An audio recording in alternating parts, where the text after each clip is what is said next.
Welcome back to Tasteland. I am your co-host, Francis Zierer. And I'm Daisy Alioto. And Daisy, who are we talking to today? Today we're talking to Sarah Leonard. She is the editor-in-chief of Lux Magazine, and she is also a contributing editor to Dissent and The Nation. She previously worked at The Appeal and The New Inquiry. The Lux, if you're not familiar, is a feminist magazine of politics and culture founded in 2021. They publish a glossy print edition. It's honestly beautiful 3 times a year, and their writers are award-winning.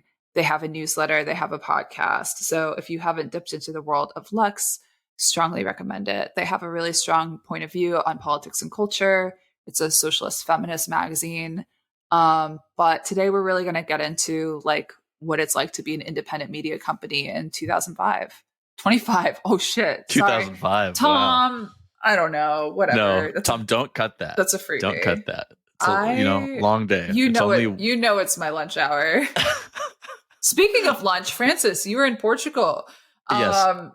Okay. Which I found out because I tried to text you and it was green and I was like, sick. He blocked me. I'm so happy for him. No, I like knew you're traveling and it said like, it had like a weird, like it didn't even like deliver. You know what I mean? Mm-hmm. And I was so I use an eSIM when I travel. There's probably he's too cheap to pay for international. This is pathetic. Look, pathetic. No, it's actually an intentional movement to free myself from the day to day. No, I think there's probably a way to set up an eSIM and connect it to my iMessage, but I'm really not interested in that. Look, I was out of the country for Wednesday through Sunday or something, however many days it is, like 5 days.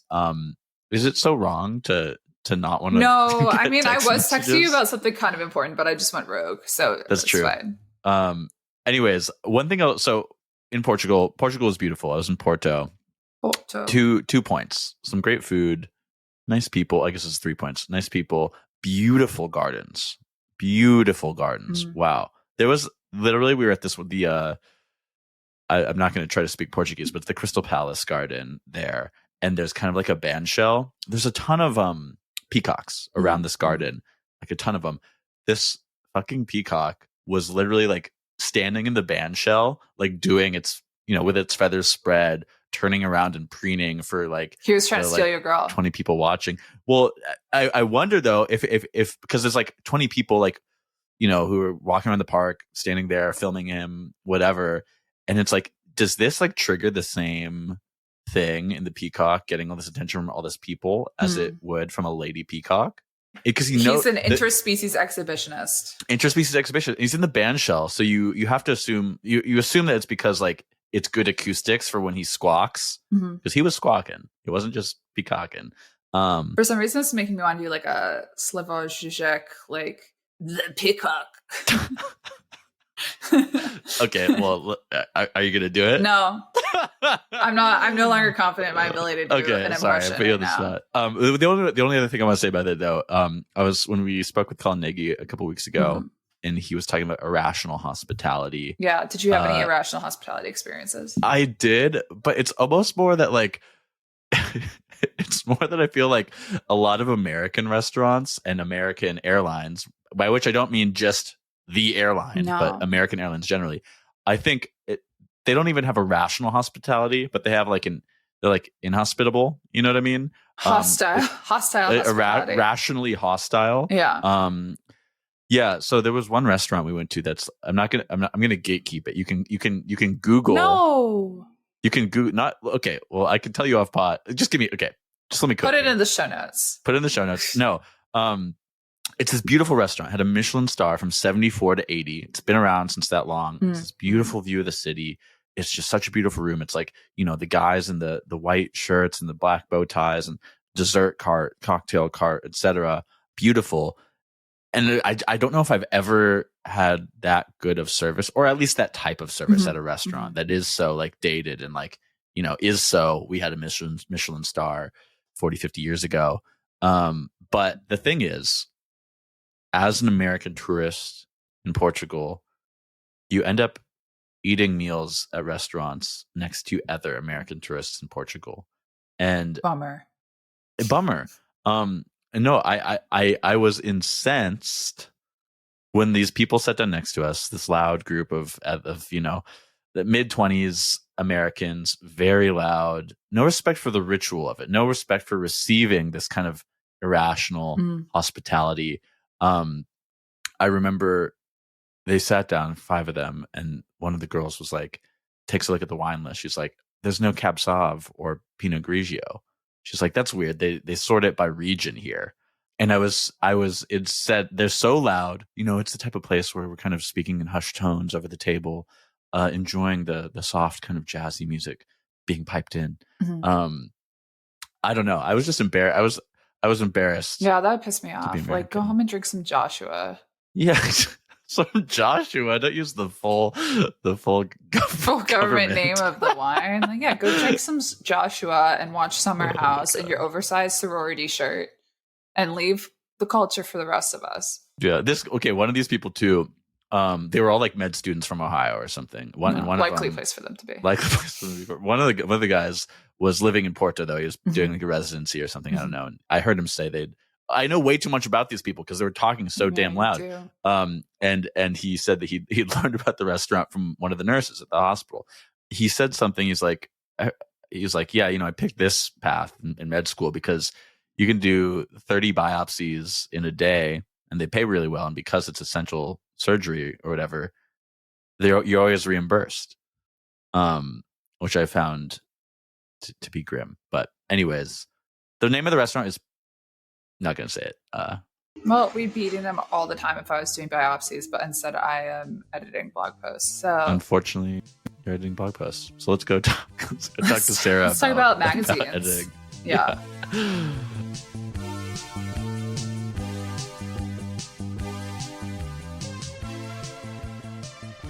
Are you going to talk about, what's that underpass that you love to talk about, Daisy? I love to talk about the Big Dig. It was so much more than a tunnel, Frances. It was all that Bostonians talked about for about 11 years. It was like a classically over budget, overextended construction project that was ultimately like named after a Kennedy. It was like really. I feel like this is like some ripe IP for some studio to pick up. I mean, I think you could make an argument that Mitt Romney would not have been governor of Massachusetts if people weren't radicalized by the runaway budget of the Big Dig. I think that's a great point. In the era when every company is a media company, I would say we're about 15 years from the Dunkin' Donuts content studio creating a 60-minute movie about this. Oh, yeah. Well, maybe they'll give me a job. Maybe that'll be like the last good job. How come you haven't partnered with them for Dirt yet? Such a good question. I mean, they are quite a large operation, but I do think some people I went to high school with work there. So maybe it's time for me to do a little DM slide and be like, congratulations on all of your children. And also, speaking of working together, yeah. I believe y'all are working on a project together. I don't know how much we can reveal. So technically revealing everything on Friday. But yeah, Lux and Dirt are collaborating on a contest. I'm not going to say what the theme is, but it will be it's an editorial project that we're doing together. So the winner will be published in both Lux and Dirt. Yeah, our first crossover. I love a crossover. Me too. But Sarah, I mean, not to throw you right into it, but I think part of what was interesting about collaborating is like Dirt is not in print, Lux is. And we had Eliza from Cake Scene on, I guess a few months ago now, maybe more than a few months ago. And we talked a little bit about like, hey, what's up with print? Obviously people are really searching for tangible things, but I know that there's like very real costs associated with having a physical magazine. And I was curious, like, how are you feeling about print, like in this moment, and what are the challenges and what are the advantages? I think people really like it. We like it, and it's why we made it. A lot of us grew up reading magazines and associate it with like having time to think by yourself or share something with a friend and not be bombarded with garbage all the time, which I think is how we feel online. And I think print has been making a bit of a comeback. I've been invited lately to more zine fairs and stuff like that than I used to be. Mhm. And I think that as people are experiencing a lot of the platform internet culture as mostly a bad, painful, embarrassing, and exhausting experience, um, people are getting curious about print again. And it's also why newsletters are successful, obviously, like dirt. I mean, people are like, yes, I can read like one thing from someone I trust that's not part of a stream. And so, I mean, I think for us, it's been very exciting to get to do the sort of collaborations between writers and artists that are very natural to the format. To have launches when a new one comes out, it feels like a bigger deal. We have all the authors come, we travel with it. I was just in North Carolina with it. It's very, very fun. We love it. We love putting it together. At the same time, from a business standpoint, like you said, it's actually kind of like a terrible idea. Like the costs are just monumentally larger. um, we print to a pretty high standard because we wanted a magazine that was really welcoming to our politics and our point of view and that delighted us and we would want to get in the mail. And we didn't really see the point of making it in print if we weren't going to make it like really gorgeous. And our creative director, Sharanya Dervisula, is amazing. So it's also like a playground for her. So like it comes with a lot of like sort of fun elements and excuse to do a lot of events. And we found that our readers really like in-person events a lot. Um, and so it has all these benefits. But yeah, from a business perspective, it's like the magazine industry was built on print advertising. That basically doesn't exist anymore, totally dysfunctional. And so if you want to print something, you have to get subscriptions, of course, but you also have to fundraise. It's impossible not to. So it creates its own other forms of work and all of that sort of thing. But, in terms of how people react to print, like extremely positive and lovely. What was the process of designing the magazine and site like? Because I actually had the Lux site on our mood board when we were designing Dirt's website, because I thought it was an example of, yeah, I thought it was an example of a web page that really felt like it had a relationship to print. Like, I love um, websites that feel like magazines, and it's cool, like when you do stuff on the web that you wouldn't be able to do on the page. But I think certain things go too far in the other direction. Like, I don't like web brutalism where there's like huge fonts and moving shapes and inexplicable gradients, which is less the brutalism and more the sort of like Web3 aesthetic. So I thought Lux towed the line really well because there are like, elements and moving modules that you can only really do on a screen, but it feels like a true translation of the magazine to the web. Um, was that process like fun for you? Because I think, I mean, whenever I get to go through a design exercise, that's like the fun part for me. Totally. I'm so happy to hear you say all of that. And I'm completely with you that having moving things following you around or like having to read sideways or having things explode in the corner of your screen is like not actually an enjoyable reading experience. Um, so for us, yeah, I mean, we wanted it to be clean. We wanted, in a way, to respect the reader. Like, if you're trying to read something, we believe that you're here to read it, and we don't want to like try to like hold your attention in artificial ways with a lot of like shit zinging around. Um, but then on the Webbier side of it, the way we have our article archive looks a lot more like a database. So you can sort by different functions, keywords and authors and things like that. But it's sort of it's not, but it almost looks like it was built on a spreadsheet or an Airtable or something, the way you can sort it. And I really wanted something like that because I like the idea of being able to sort of see the whole picture. And I'm like an Airtable freak personally. Like I run parts of my own life on it in a way that is probably unhealthy, but it gives me a sense of control over the world. Wait, this is fascinating. Not to interrupt, but like what parts of your personal life are you managing on Airtable? Mm. Well, this is okay. Uh okay, because we're friends, I'm just gonna embarrass myself.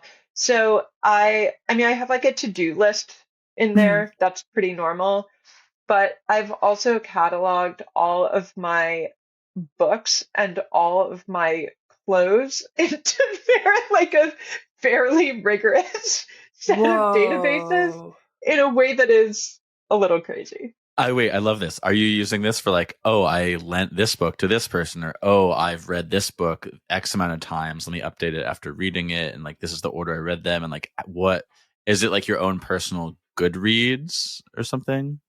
It's not as much about personal data as like finding books, knowing what category I put them in on my shelves. I have like, like too many. I do check off if I've read them. I try to take notes on them sometimes, so I use that to organize them. And what actually has helped me is there are certain topics I write about regularly. So I have written many articles about abortion, for example. Yeah. It will shock you to know. And what I've found is as I read books, I can tag them. So sometimes it's kind of nice for me to know here are the novels I've read that actually make some sort of mention of abortion. And so when I'm like thinking about a topic, I'm not sure what I'm saying yet, I can kind of like look around and be like, what books have I thought about to date? Or like, what do I have that once looked incredibly interesting to me and then I never read? Uh, it sort of started when I was buying so many secondhand books that I had rebought a book. And I was like, this is out of control on a number of levels. But A, I'll make a list of them, and B, I will return to using the public library. So anyway, yeah, that's how I use it in my life. That's so fascinating.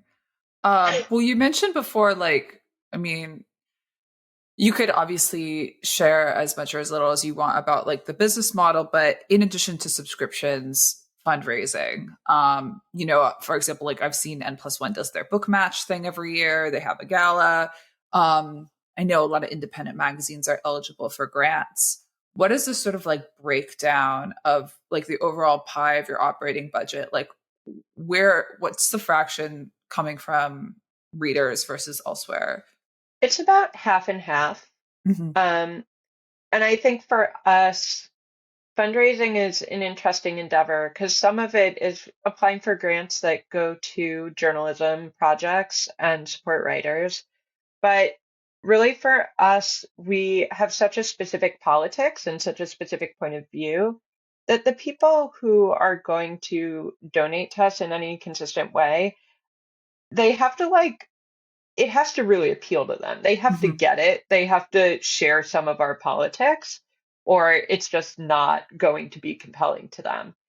And it'll be, I tried earlier on in the magazine process, sort of casting a wider net, which like we're certainly always open to, but like trying to sell people who are obsessed with the reelection prospects of Democratic Congress people on supporting a socialist magazine that has a strong culture component is just not productive. Mhm. Like, they have to be people who have already seen some problems with the system and are looking for different kinds of answers. And for those folks, it's really exciting and interesting to support the magazine because they're all of a sudden it's like, here's this world of like writers and editors and people who are really thinking about the questions that I'm asking. Um, and then it's exciting. It's essentially collaborative. Um, so that's like a very different experience than you would get at like a really long-standing large publication. Did your experience at Dissent and The Nation sort of inform how you went about finding and approaching these people? Or is it just like totally different? I mean, I know like the editorial process, and you've talked about like in interviews, like with the creative independent, like how it's much different from plugging into an existing ecosystem. But were there things about your background there that kind of prepared you for running an operation like this? Yes and no. Mhm. I mean, they really prepared me editorially. I had Yeah. incredible training at both of those places. I started out at Dissent, which is a publication of political theory, political economy. It, the tradition there, the intellectual tradition, which was socialist, but it was a very specific sort of New York intellectual tradition of ta expecting that anyone should be able to talk about anything. And Mm. so you really had to come in ready to those editorial meetings. And, you're going to talk about the teacher strike in Chicago, but you were also meant to talk about the war in Syria. And you were meant to do those on the same day, with radically different types of authors and to have an intelligent opinion about it. And, there are pluses and minuses of approaching intellectual work that way at all, but it did train me to, as an editor, to think, okay, I can work with any writer. If I do a lot of reading, if I ask the right kinds of questions, I can work with anyone. And that's very exciting and very liberating. It's also a very difficult way to edit in that you're constantly trying to educate yourself, um, almost as much as the writer of the article. I'd be like reading books in order to edit. So that's a very particular type of tradition. And The Nation is much more journalistic. So I would go in there and be like, I think we should do this article on this really interesting idea. And they'd be like, yes, what's the news hook? And I'm like, it's interesting. So for them, it was much more journalistic. It's what's happening, what's the news hook, what new information is our reporting adding to this issue? Can we send someone there? Can we do more interviews? And that was really exciting. And I got trained in that, in fact checking, in everything that it takes to make bulletproof journalism. So that sort of editing education was huge. Um, and in terms of like the business of making a magazine run, I think every magazine is very idiosyncratic, actually. Dissent had a subscriber base that dated back not quite to the magazine's founding, which was in 1954, but people who had been with the magazine for decades and were like family. So that's a very specific sort of thing. The Nation has like this incredible, passionate, very large small donor program where Mhm. like people really identify with the nation as their politics. And the magazine prints everyone's name in the magazine every year. And so it's this really nice, they have their own sort of thing there. So I think for us, we're discovering on the sort of business side what that will look like. And I think our point of view is strong enough that over time, the right people will find us who like that speaks to, and we're always looking for them. So yeah, I mean, I got a very particular kind of like lefty media intellectual training. And then I had also early on worked with The New Inquiry, which was like a young, weird literary publication that wrote a lot about the internet. So I got also a bit of that, which was like the scrappy project, which in many ways is closer to what Lux is. What else do you like know about your audience? Obviously, that identification of being like a Lux reader or a Lux writer is so important, and like I think being able to build that brand equity in like less than 5 years really speaks to the quality of what you're doing and is an argument for doing everything custom and not necessarily just starting a Substack. I mean, obviously mileage varies, but when I hear people describe something as a dirt story, or I see that they want to collect the byline because they want to be known as a dirt writer, that to me is like the ultimate validation of our platform and our taste. And it is the thing about um, media that I really don't think is going to go away because it stands out so much among the slop and like, the permeability of the algorithm where things come and things go and nothing looks special and nothing looks distinct. So, beyond that sort of identification, which really is, I think, the most important part, like what are the sort of demographics and kind of qualities of your audience that you're aware of, and how do you use that to better serve them and find more people like that could be Lux readers? Yeah. I mean, I know that feeling so well, and it's so cool to know the Dirt reader or the Lux reader and feel like your people have found you. It's really rewarding. I think what I've seen so far is that at least when we have events, which might be different from the overall readership, but when we have events, our audience skews young, so a lot of people in their 20s, diverse across a lot of different axes, definitely skews queer. Um, and what we've found is that when we do public events, friends bring friends. And so that's a very fun way to involve more people. But we're also kind of intentional about it. So for example, we had an issue where we interviewed a lot of public librarians about the bizarre pressures they were under because the library is like the social service center of last resort. And also now Moms for Liberty are showing up and like yelling at them and being crazy, and they're unionized. And there are also folks who take their work and their sort of ethics in their work extremely seriously. So we had this one piece that interviewed some different librarians. And then when we had our lunch party, we invited all of the librarians who are in the New York and Brooklyn Public Library unions to come to the lunch party, and normally you have to be a subscriber, but we're like, just, come hang out. And people came, and like that was really lovely.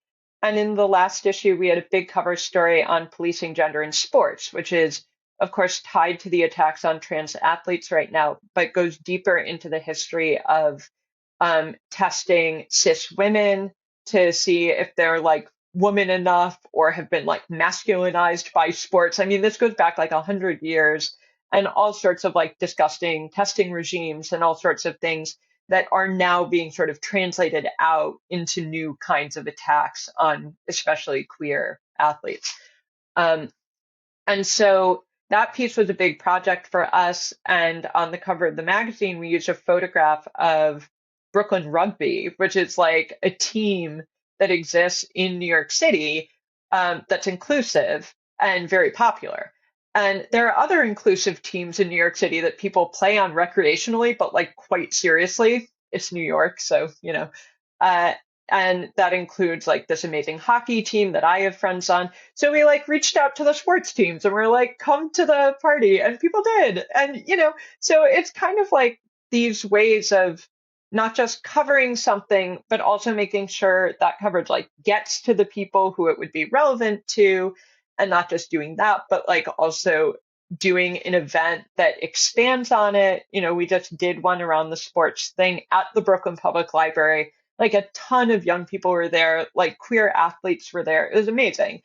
And then we also then try to capture those people. We get their emails, we get their information, we try to get them to come back and like bring their friends. So, I don't feel like, for us, it's been this sort of like development over time. I don't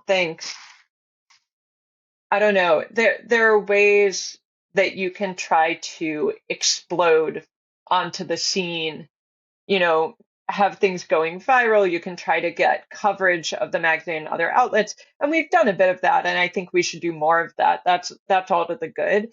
But nothing really replaces sort of like building up the audience with people who actually are committed to the project and interested in the politics, because those people aren't going anywhere and you can do things with them. Those are the people who want to have a reading group. Those are the people who want to like host you in Texas. Those are that's how it builds into something that I think is sustainable in the true sense of the word. And especially right now, having something that's like connective tissue among people with that point of view in different places feels really important. And if we start doing more newslettery stuff, that will be why, to like be a little more responsive to what folks are dealing with. You said something in that Creative Independent interview that Daisy referenced. I'll read like a quick bit from it. You said, when I was younger, if I felt behind in my work, I would deny myself leaving the house at the end of the day and feel like I had to keep working. And then you talk about how what you learned is you have to go out. You should always go out. You have to talk to people. It makes it easier. It makes the work flow.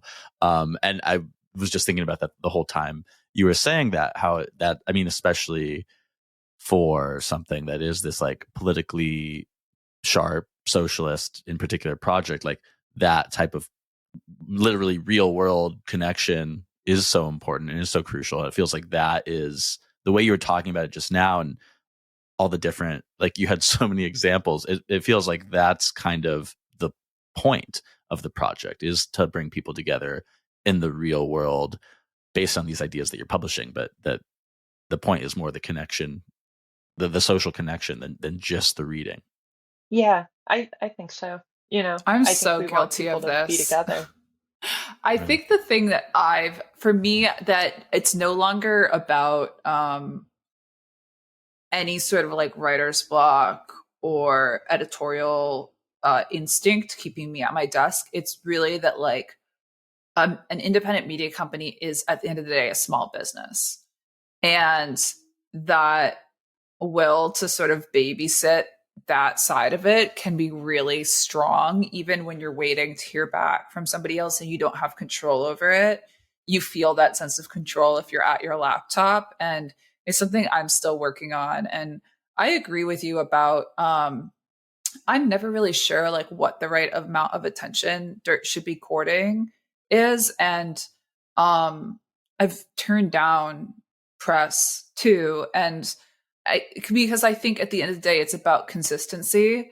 I'm not good at making things go viral. I don't really understand the mechanisms of it. I'm pretty good at like picking out of things that I haven't created, things, and predicting things that would go viral or could go viral. But when it comes to actually doing it and pulling those levers, I just don't think it's my specialty. But what I do understand is like consistency, and consistency of cadence, and consistency of quality and editorial voice, and the deep relationship that that can create with a reader. And so because I understand that, I'm confident in that playbook. But I wanted to actually reference something else that you said in the Creative Independent interview that really resonated with me, which is you said, when I was younger, I wrote a lot of very polemical pieces like, you all think that liberal feminism is good, but actually I'm here to tell you that class matters. That's the enormous confidence of youth, which is not a bad thing. It just is. I think a piece that I come back to all the time, I think it was in the Baffler, and I want to say Rachel Connolly wrote it, but it could have been somebody else. And it was calling out a style of writing that was basically like, this thing is late capitalism. Like there was a whole period where, everything in mainstream magazines was about things that millennials ruined, and everything in the left press was just identifying things as late capitalism, whether it was like a KitchenAid or, The Wing or whatever. So, and I think I was guilty of that in some ways too. And I see it now when I review pitches. There are young, talented people and writers with a lot of enthusiasm, and they'll come and they'll say something like, Susan Sontag's writing about photography explains Instagram and, capitalism. And it's like, yeah, that's right. Like you could tell they like just figured it out. And it's like, that's right. But also like, who cares? That's not a story. Like, it's true, like these ideas that you're putting together are part of growing as a writer, but like the story is not identifying something as like inherently capitalist or inherently unequal. It's really showing the stakes and the narrative around it, even if it's just a personal critical essay.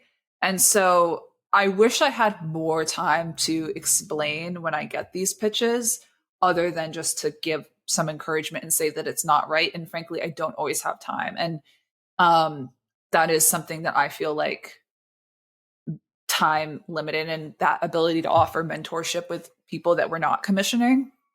But, I think I've thought a lot about like, how do you teach people this? And I think it really is just about experience. But I'm curious whether you agree, and if you've worked with young people that you've been able to sort of like break out of just, I think, just coming out of the academic environment where everything is like theory. Theory writing is not magazine writing. Totally. Yeah, I certainly identify with that experience. We actually have a set of documents that we wrote, like Google Docs, about how to pitch Lux and how to pitch us a feature, how to pitch us a review, and what we look for in those. Because, like you, I was like, it's probably not the best strategy for me to try to like re-explain our entire concept of a feature article every time.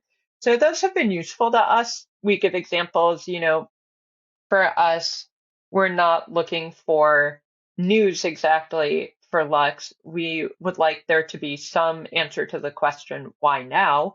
But every article is going to have some sort of argument behind it, some sort of analysis, some intervention in how we think we understand things. So, we tend to ask a question like, we're really interested. There's a period sort of during the defund the police moment, right afterwards, where mayors in various cities were saying defund has caused crime to rise. And we knew this was a stupid narrative, partly because nothing had been defunded. However, there were cities where people were experiencing a lot of violence.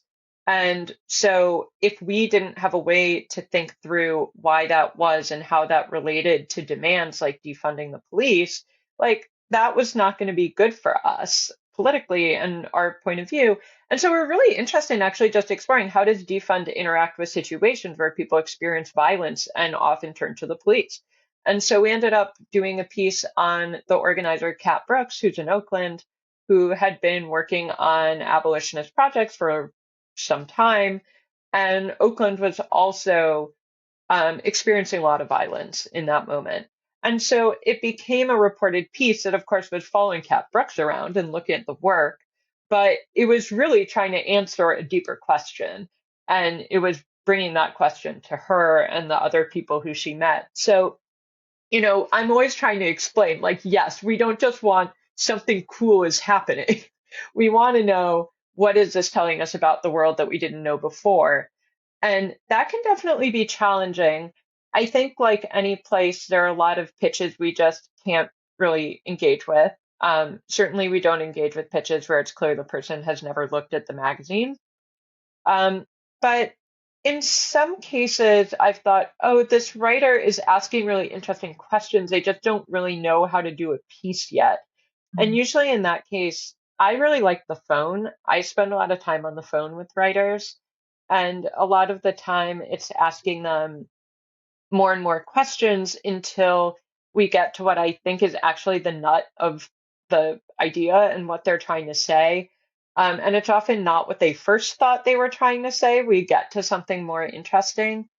Um, and sometimes I'll read around before talking with them and try to think like, how are the questions they're asking fitting into the larger coverage of this area?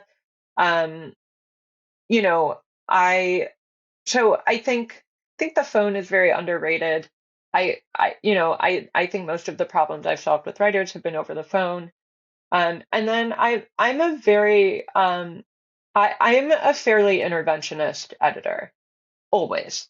I mean, not obviously it varies in relation to where the piece is at, but I ask a lot of questions in the margins. I will rewrite text completely if I think it's not clear or if I think the piece wants to go somewhere other than where it's going to begin with. And then I always write to the writer and I say, I tell them where I've intervened. I'm like, look, if you think that I've got you wrong, please tell me. Like, I'm not trying to like write your piece for you, but this is the best way I can articulate to you what I think, where I think we want to go. And people reject things sometimes too, but it's a lot of communication, and it took me many years to realize that the submission of a rough draft was like the beginning of a conversation and not you know, something I had to decide right then, like, is this good? Is this bad? If it's not ready, do I have to like freak out and worry if I'm gonna have to kill the piece? Like, no, it's like, it's actually like the opening. And so it doesn't mean you never have to kill a piece, but like, I don't know. I've learned over time that it's just like an enormous amount of communication and a conversation up to the finish line. And looked at that way, it becomes really interesting because I always learn a lot from my writers. They're always writing on something they know better than me. So like that's the great gift of being an editor. One thing I like, connecting this back to what you were talking about earlier, is how like earlier in your career you had to come to these editorial meetings like with a really informed opinion on something that you may not have known anything about before you were approaching a piece, and then talking about maybe younger writers who are coming with a pitch that is maybe like developing their ideas about a thing, but just more like as a self-serving function of like, oh, now I understand this, without connecting it to a broader world. It's like your job is then to bridge to them like, yes, you're right to be interested in this thing, like now let me help guide you to like the actual socially consequential aspect of this beyond like what other people have already written about and covered and is more known. Like, here's how I push you to really advancing that idea in the discourse. Which, I mean, I think about like I saw some tweet yesterday that was like, I was one of these things where somebody's quote tweeting another tweet with a screenshot of a tweet, and I always hate when I talk about, oh, I saw this tweet. Anyways, but it was Chaos. one that was like, some of you think you're really glamorous philosophers, but you're actually just kind of stupid, which, very flippant. But I think like to Classic soften tweet. that, Love to that soften one. that into what we're talking about here, it's like, yes, when you can publish your own newsletter, or your tweets, or your Substack, whatever it is, and get some positive feedback about one of these more like baseline ideas, it can trick you into thinking that you've figured out the core of this idea. But that's just why editors are important, I guess, is the point. Oh yeah, I'm I making. tweeted a lot when I was 22. I mean, I was on Twitter all the time. I was very engaged and did get that kind of feedback sometimes, like it was before it was quite so brutal out there, but you could get a lot of affirmation by tweeting something funny or smart, or, that people shared your politics. And I would get a very different kind of feedback from like the older editors at the publication where like they knew a lot of stuff I didn't. And they'd be like, that's really interesting point, but XYZ people have already written that, and here are the challenges with that, and maybe you want to incorporate that into your piece. And, I would learn from them. It's not that you can't learn from Twitter. People have intellectual debates there all the time, but I learned a lot from editors. And I think it's our job, honestly, to develop people into better writers the same way I had the absolute privilege of being edited by people who were senior to me, or even by my peers. Otherwise, like there's a kind of exploitation that goes on online where young people are just meant to write like personal essays about the worst thing that ever happened to them. And that's what they learn to produce. But people are capable of a lot more than that. And the question of how do you get there? Is it through reporting? How does reporting work? Like, what do you do when you call someone on the phone? Like, how do you check your facts? Those things are skills and they can be taught. And it's our job to teach them so people can, can sort of do I don't know, it sounds corny, can do the best work that they can do. People have ideas, but they need the tools. And so it's a big part of what editing is, I think. Is there a piece that you're particularly proud of publishing at Lux that really represents the kind of culmination of this process? Everything coming together, like the specific point of view of Lux, the like readiness of the writer, your ability to sort of like interject in that process. Yeah, there are a lot of pieces I feel that way about, actually. The gender and sports one we just published, I was really proud of. I edited that. It was by a pair of writers who had written jointly for us before, Emily Jana Karam and Megan Lessard. And their day job is not to be writers. They have other day jobs. And they just really went for it. They did an enormous amount of research. They talked about it a lot. When it came to me, it was already well advanced as an idea. It was fantastic. And then my job was to help them refine it and to also suggest additional books or readings, to restructure some parts of it, and also because it was on this very sensitive topic, to also find second readers who could reflect on it with me. We have contributing editors who often serve this role, and make sure we didn't have blind spots, make sure there weren't things that were missing. And so it is in that sense, again, like a collaborative process. And out of it came this really extraordinary piece, which became our cover, which also allowed us to seek out cover imagery, which then connected us with all these sports teams. And like that felt really good as a process. And another one I'd point to, the Cat Brooks piece is actually an interesting example of this as well. Something else I'd point to is I did not edit this, my colleague Cora did, but we had a piece on restorative justice because the left was big on like, well, the justice system deals horribly with questions of sexual violence, so we need to have these processes of restorative justice that we run ourselves. And so for us, that's important and that's compelling. All of that's true. But we had a pitch from a writer who had been an organizer in restorative justice processes for organizations and lefty groups for years. And she was like, look, like there are pros and cons to this. Like this is an important type of process that I believe in, and it has serious limitations too. And she wanted to write about that in a place where she knew that those ideas would be taken seriously and in good faith by both the editors and the readers. You can't publish that in the New York Times because then you're just asking for like a million people with no stake in this at all to be like, haha, yeah, your radical weird thing isn't working. You have to have a place that can really work with those ideas. And there's a personal component to it as well. So she had to feel like it's a safe thing to talk about with us. So, that to me felt like something that no one else would have published. And that because of our particular nature, we were able to publish. And then I would also just finally point to our editors. We have a couple of editors who are fairly new to publishing when we started Lux, who have become absolute superstars and are incredible writers. Natalie Adler was already a writer, but she wasn't working in editing and publishing and so forth. And she has just written like banger after banger, I gotta say. She she sort of like cultivated this series of investigations on the unhinged bisexual novel, which has really become a trademark for us.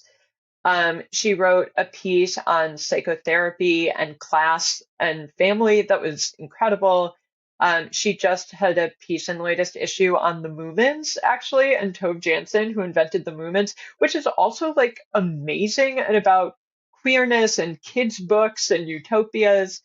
And then our other editor, Cheryl Rivera, who had not worked in publishing at all and is largely an organizer, also joined and turned out to not only be an incredible writer, which she had studied a bit in school, but like she's a really excellent writer, but also because of her relationship to organizing and the work that she does, was always thinking of stories that were truly not being covered yet, and had like a lot of insight into questions around organizing, and wrote an amazing piece about mutual aid and whether mutual aid in New York City had become just charity, whether mutual aid during COVID had actually produced any kind of radical activity or organizing, how to think about that. And that was partly drawn from her own experience and partly drawn from reporting.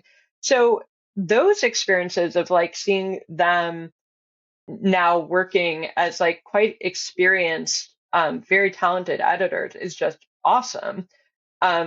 Whereas like me and Cora Courier, another editor, had come out of publishing experience and knew a lot about it. So, that sort of connection, collaboration among all of us and along with our creative director, Sharanya, had been very magical. And I think that development has felt very good. How many people work on Lux total? So we have 5 core people, the Mhm. creative director and the 4 editors I just mentioned, um, Cheryl, Natalie, Core, and me. Um, and then we have a group of contributing editors who brainstorm ideas with us. They write pieces, they second read things. And we have an advisory board that's a few people who are just experienced people who we love and admire, who help us out from time to time. And then we have a whole world of writers and artists. Yeah, I agree. I think it's not worth it. I mean, I have a whole theory of what I call like the attention economy trap, or what is it? The clout trap. Anyway, it's like on a slide Also somewhere. a trap.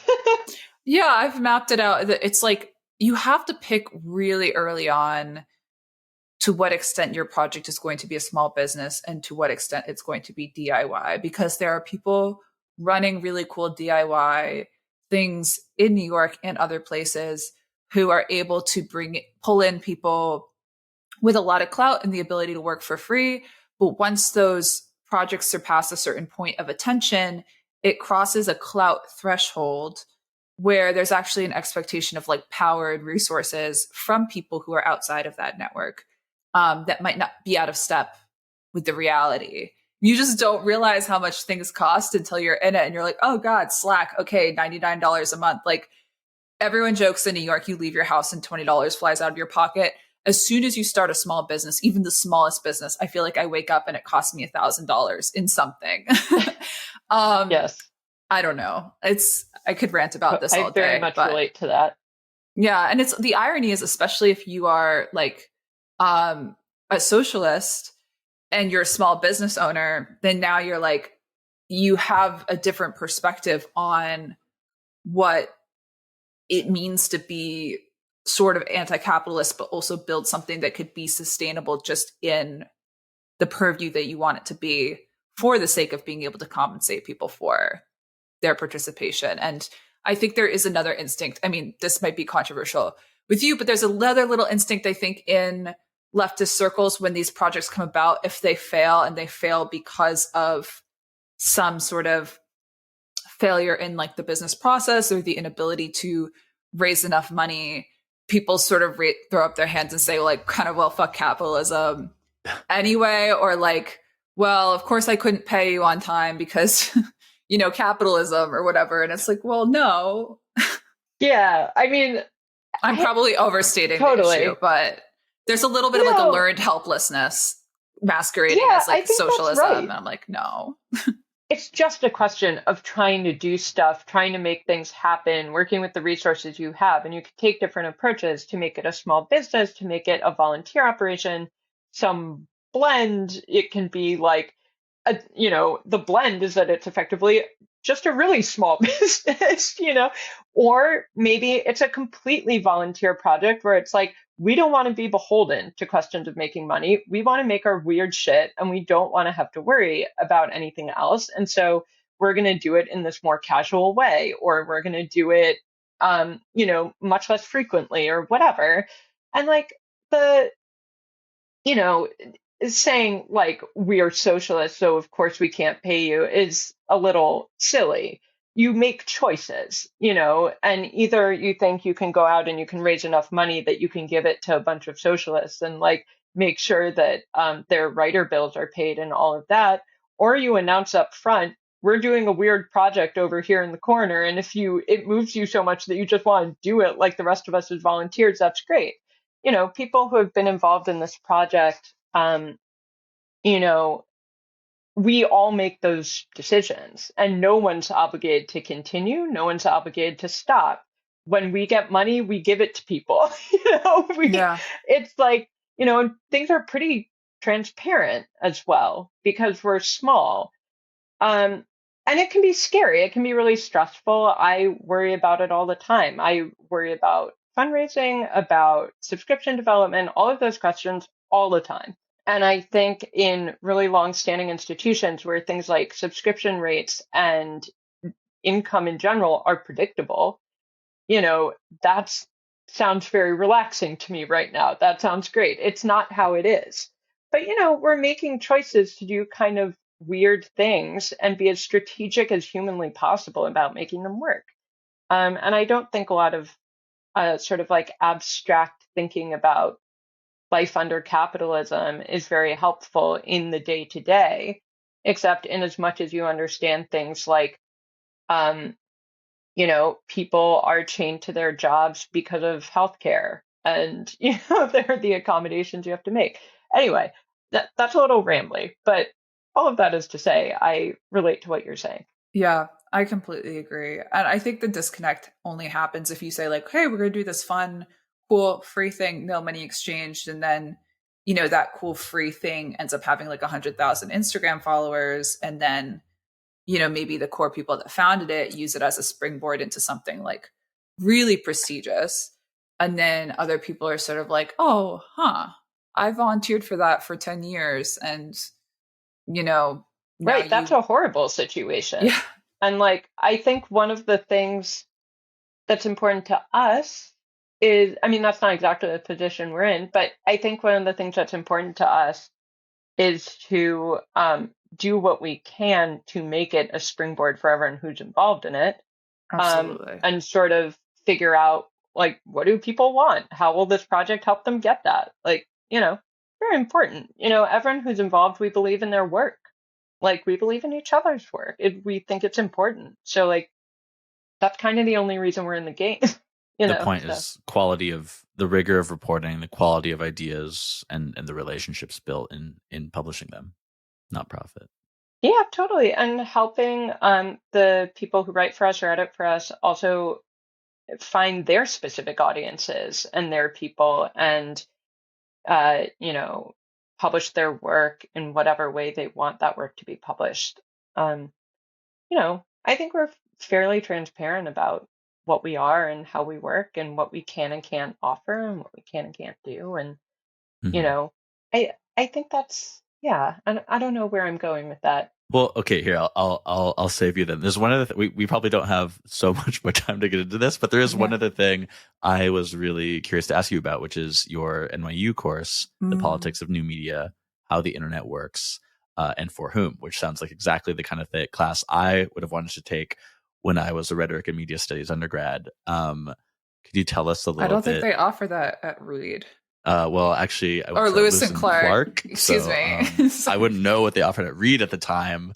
Anyways, what was I going to ask? I'm curious. I'm curious what the course, what you discourse about with your students, and especially what you've learned from your students over the course of teaching this the last few years. I mean, I love my students. I think they're great, and some of them I've have continued to stay in touch over the years. And I think that they're all born at a time when they can be on social media from birth. So many of them are on social media from like age 7 or, something crazy like that. Or maybe it's just 12, but they are integrated into the platforms very early on in a way that I could not have been. And so I learned from them a lot about that experience, for one thing. And I think there are a lot of stereotypes about Gen Z and about young people in general, that they are, just addicted to their phones and don't want to participate in real life. And they're not having sex because they're on the internet and like whatever. And it's like, my experience with the students is they are aware that the platforms that they're using and the ways they communicate have problems. What they don't have is a ton of context for where those problems come from. And what they experience is actually a lot of anxiety. So people also make fun of this generation for being very anxious, but they're all born using platforms that are millions of dollars have been poured into those platforms to make young people anxious. So they will buy things and stay on the platforms. And so, the level of like really abusive and exploitive manipulation carried out by these social media companies and technology companies on the like psyches of young people is really disgusting. And that's where the blame belongs. And so my students are aware of that, and they've more recently started being like, can we read a book that's about the psychology of social media and what it's doing to our brains? I'm like, oh, that's interesting that you're asking for that. When I started teaching the course 10 years ago, which is crazy, I was like barely older than they were, but they were all really optimistic about technology and they want to go work at Google and Facebook. And they're like, these companies are changing the world and they're really exciting. And so part of my course was really showing them a different point of view on tech, that there was a heavy surveillance component, for example, that it was built on advertising. So, and then by the end of the course, they'd have more perspective on what before they had been very optimistic about. It was like a little bit maybe of a downer, but now they all come in super cynical about tech and politics and are like, these companies are bad, the CEOs are bad, they're spying on us, they're making us miserable, but we don't see any other options in terms of, they don't know what politics would look like offline. And they don't, they want to go work somewhere fancy and pay off their student loans. They're like, what are my options? Tech is huge and it pays well. And so my role has kind of shifted in relation to them. They're trying to also still sort of give that context, but it's not really about disillusioning them anymore.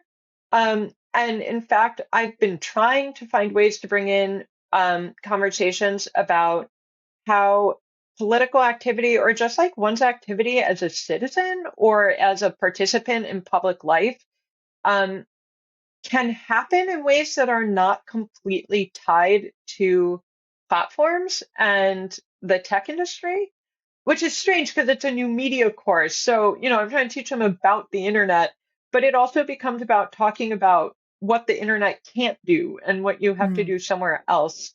And so that's been interesting. Last year, they read Jenny Odell's How to Do Nothing. And they really liked it. And they all took a challenge of no social media for one day. And they set their own terms for it. Like some of them still use texting because they have family or whatever. And they all came in and just wanted to talk about it and thought it was great. Like, they're like, this is amazing. I discovered that my barista knows my name because I'm always on my phone when I go to get my coffee. And this time I wasn't on my phone. So we had a conversation. Like, I went and read a book in the park and it was like the longest I've read in the park. I mean, it was like a dream of what you would hope students might experience. And so they are very much more aware than I think people give them credit for of the problems. And I think they have genuine political commitments and points of view that are very positive and open-minded. And, all this stuff about like how this generation can't tolerate dissent and everything has to be the same and like everything's cancel culture. Like they're not like that at all. They're very open to ideas, much more than media people on Twitter. They're kind to each other. And I'm sure that there are people who still have to work up the courage to express their opinion and don't find that easy. But that's always been the case. That's what class is. Like, it's not always easy to say your point of view. That's hard. But my experience is like people have been pretty forthcoming and supportive of each other. And if someone like misstates a pronoun, someone corrects them in like a really friendly way. And like, I don't know, I really like them a lot. And I think that they're looking for ways to move in a direction that feels better to them than what they've been offered. I think let's end it on an optimistic note right here. Yeah. And to the listener, we'll give you a challenge to, you're listening to this on your phone or your computer, close it, put it down, go outside, take a 15-minute walk, and read a copy of Lux. Read a copy of Lux. Go to subscribe to Lux. Thank you for coming on, Sarah. Thanks, Sarah.